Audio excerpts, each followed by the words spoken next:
Hello and welcome to the shed. In today's video I want to do a little bit of a forensic look at the joinery of this piece of furniture that I found on the verge. Hope you enjoy. So this little bench thing that I got here, I got off a verge about 4 years ago. It had a particle board top on it. I removed that particle board top and ending up putting this giant oversized jarrah top on it, which I know it's not really designed to support, but the whole idea of this piece of furniture was for it to sit out in the chicken coop, which it has been, to keep a bit of sunshade for them and a little bit of the rain off during the winter. So it's had a hard life since I picked it up. But what I wanted to do is take a look at whoever built this and the joinery that they used, and it's meant to be mortise and tenon that was used here. It's not, well, technically it's mortise and tenon that was used, but not done in the conventional way. So I want to show you what this has done and then compare it back to my display mortise and tenon joint here and why I'm not surprised that it actually failed. So if we have a look at the side that I've just taken off here, we can see that a mortise and tenon joint was attempted here with no shoulders. It's just a straight piece straight in, so no shoulder, which means it's harder to actually get that to sit straight and square without a shoulder, but it's also been glued on an angle. You can see these legs come in. So I guess whoever built this, it might have been one of their first attempts at doing mortise and tenon, and they shortcutted it by not actually doing shoulders because they wanted to use this thin material, which is fine. Like, you could do it that way, but you do need to make sure that it's clamped square. So I suspect that is why, if we look up here, and let me just grab this stretcher, the way these were designed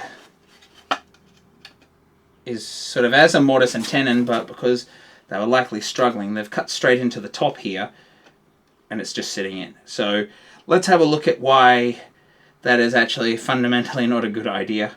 So we know with a mortise and tenon that we have a tenon, we have 2 to 4 shoulders, so common to have them on this side. You can also have them on this side, which I've not done here.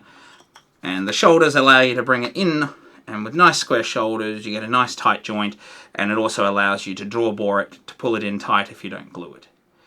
Now the way this works is it's in here, once it's in here tight, and obviously this is not glued so it's going to move a little bit, it resists this downward movement. So no matter, even though this is not glued, if I put a lot of weight here, it can't actually pop out the top here unless that grain fails.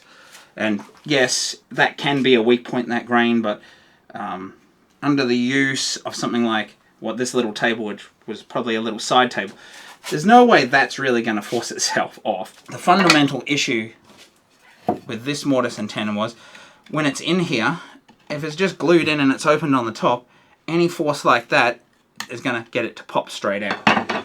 So it's only the glue holding it in this situation, and there's no additional mechanical advantage from the mortise to actually hold it in there. There's no shoulder.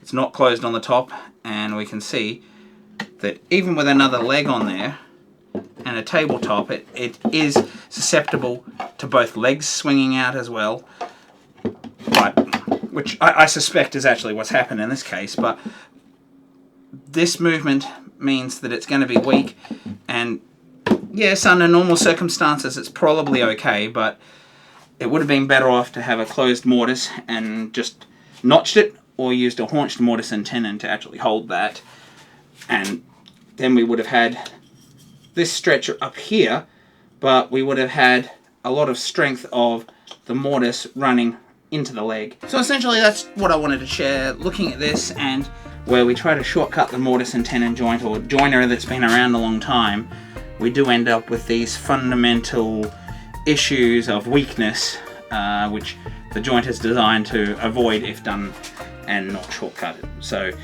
I can see why this was done. It was probably a quick knock together project, or this person hadn't done many mortise and tenon joints, and so they struggled with these two on the side here with keeping those legs straight and twist free, and when it came to these top ones to bring the two sides together, because these would have been done first, I can see why it was done, but fundamentally it does have a bit of a weakness, especially if it's something that could get knocked.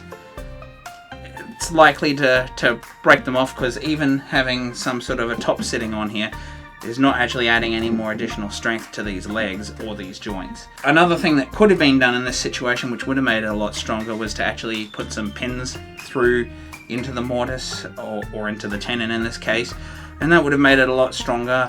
But by having a mortise and tenon joint here with no top to the mortise and no shoulders, it just weakens the entire design.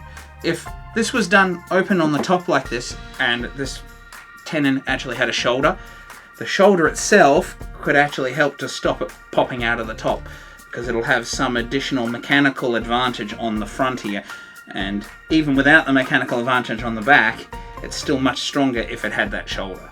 So essentially that's what I wanted to share with you. It was just a quick little thing that I noticed, and I thought I'd share it with you. So if you enjoyed this, do like and subscribe down below, and until next time, bye for now.